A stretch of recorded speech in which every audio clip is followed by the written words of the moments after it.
What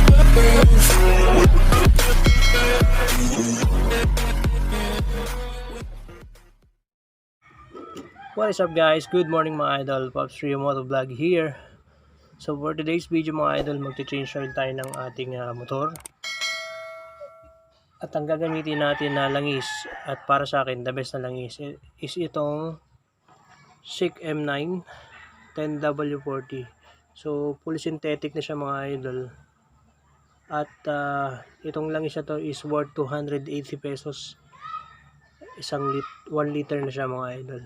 So, konting information, feedback lang. Based sa naging experience ko dito sa langis na ito mga idol. Sa umaga, hindi na siya totally hard starting. Compare sa pinakita ko sa inyo kanina. No? So, try natin maglagay ng clip dyan the next day. Kung hindi na ba talaga siya hard starting. No? Try natin mag-clip. See next morning. So, guys, start lang natin siya. Sa itong braso ko.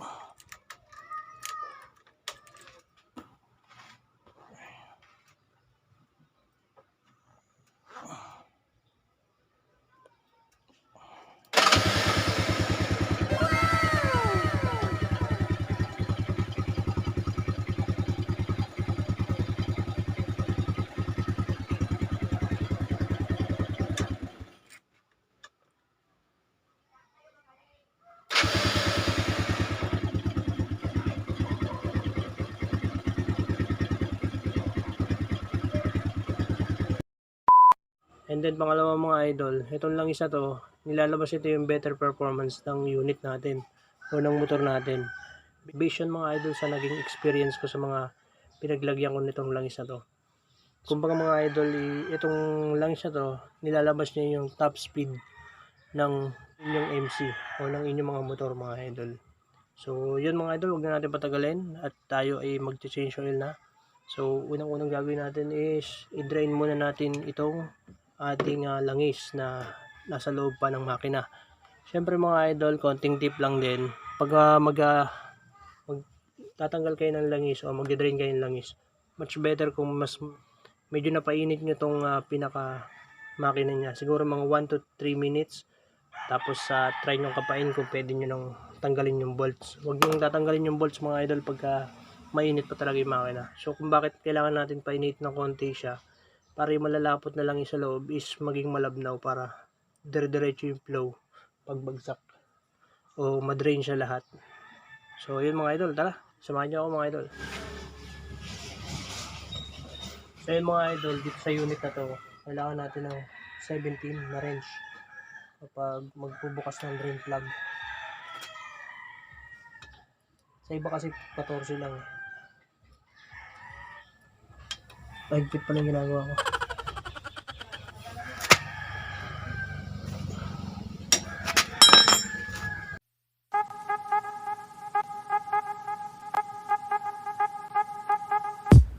So yun mga idol, habang hinihintay natin na madrain lahat ng langis, try na rin natin linisin yung ating spark plug.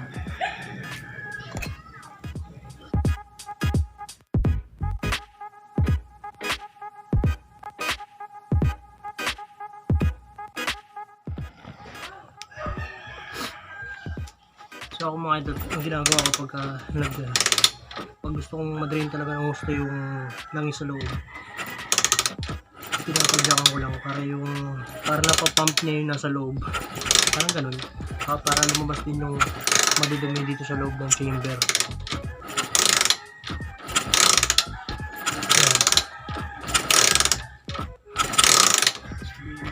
Kita ko sa inyo mga idol yung langis, grabe, sobrang itim.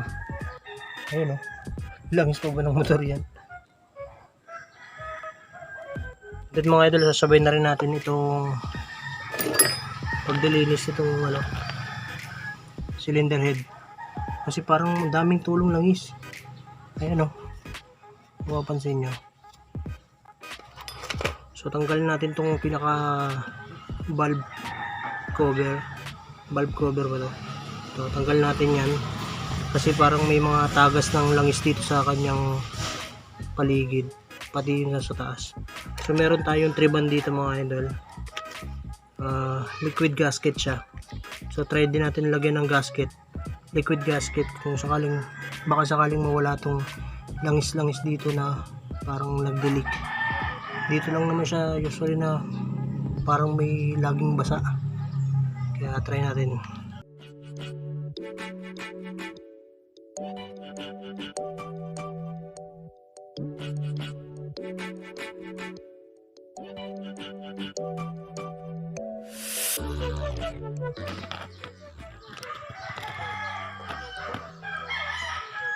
Yan mga idol, tamang linis lang muna tayo dito sa may pinaka tappet cover natin. So palagay ko talaga nagiging problema kaya kung bakit naglalangis siya, lumalabas yung langis sa paligid ng cylinder head. Kailangan na talaga natin palitan itong kanyang o-ring, flat na kasi masyado.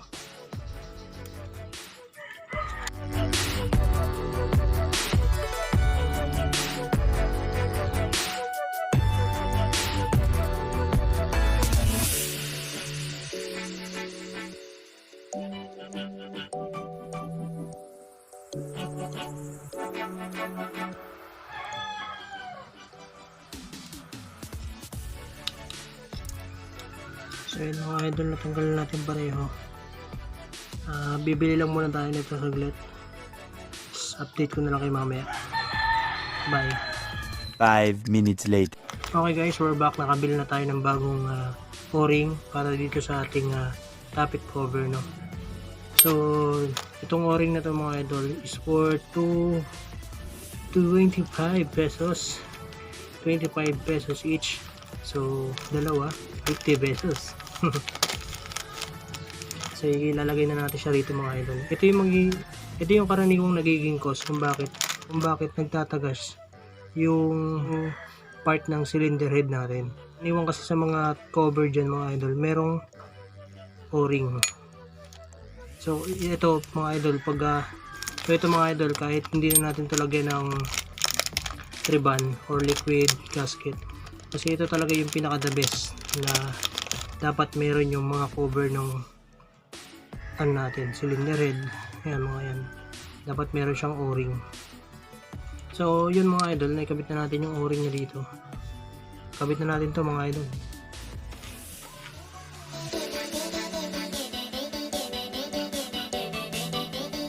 Pag higpit ng tornilyo mga idol, tip ko lang din sa inyo, lagi niyong pagsasabayin yung pasok. Lagi niyong equal yung higpit. Huwag niyong hayaan na mahigpitan niyo yung isa na naiiwan yung isang tornilyo, para nakabalance yung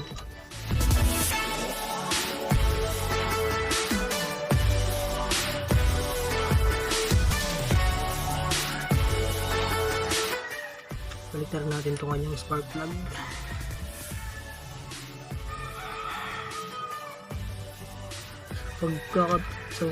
Sa pagbabalik mga idol ng spark plug, mga idol, mas maganda kung handjob mo muna. I-handjob mo lang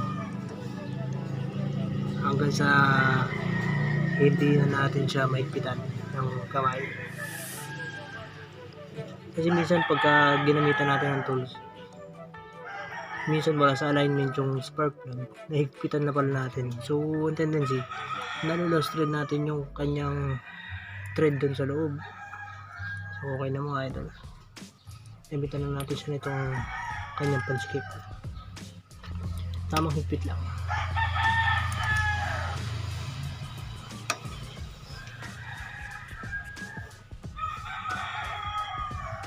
Okay, that's it.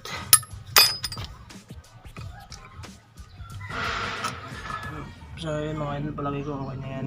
Balik natin to kanyang drain plug gamit ang number 17 na range.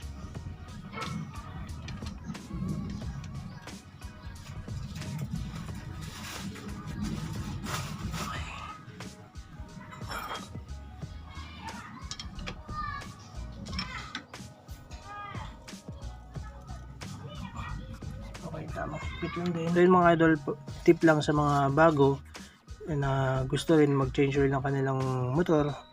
kung wala kayong ideya mga idol sa dami ng langis na ilalagay nyo, meron kayong andito oil dip yung nakalagay dito, so pwede nyo siyang gamitin para matansya nyo yung lagay ng langis ninyo. So meron siyang dalawang guhit dyan mga idol, make sure na hindi siya lalagpas dyan at make sure lang na visible siya sa pagitan nitong dalawang guhit na to.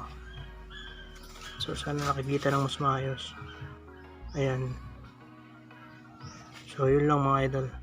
Maya ay sasali na natin tong langis nya. Then sasali na natin yung kanyang langis mga idol.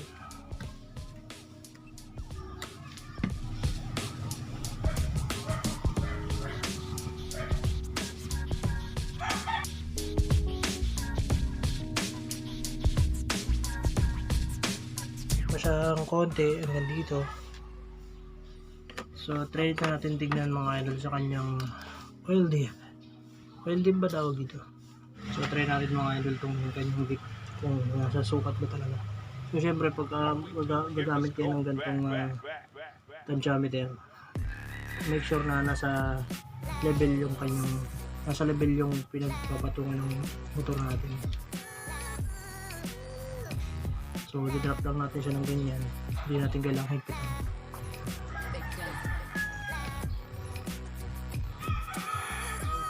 Mga idol, kung makikita nyo, inabot niya na itong, so kung makikita nyo mga idol, inabot niya na itong guhit na to. So okay na yun mga idol, at least wag lang lalagpas ng gusto rito.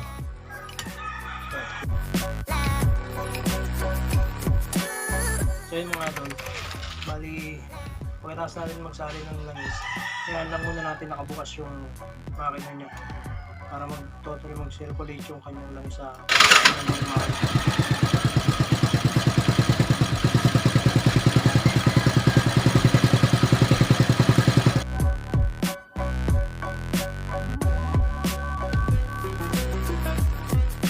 So yun mga idol, hanggang dito na lang itong ating vlog. So sana nakatulong po sa inyo itong ating video na ginawa para sa pagpapalit ng langis at kung ano yung magandang langis para sa ating motor. So yun mga idol, hanggang dito na lang po itong ating vlog at sana po may nakuha kayong ideya at tulong po itong ating video na ginawa para sa pagpapalit ng langis at kung ano ba yung magandang langis para sa akin. So yun mga idol, so hanggang dito na lang mga idol, maraming salamat sa panonood. Don't forget to like and share this video mga idol, and hit subscribe button and notification bell para lagi po kayong updated sa mga video pa na gagawin natin mga idol. Bye bye, ride peace mga idol.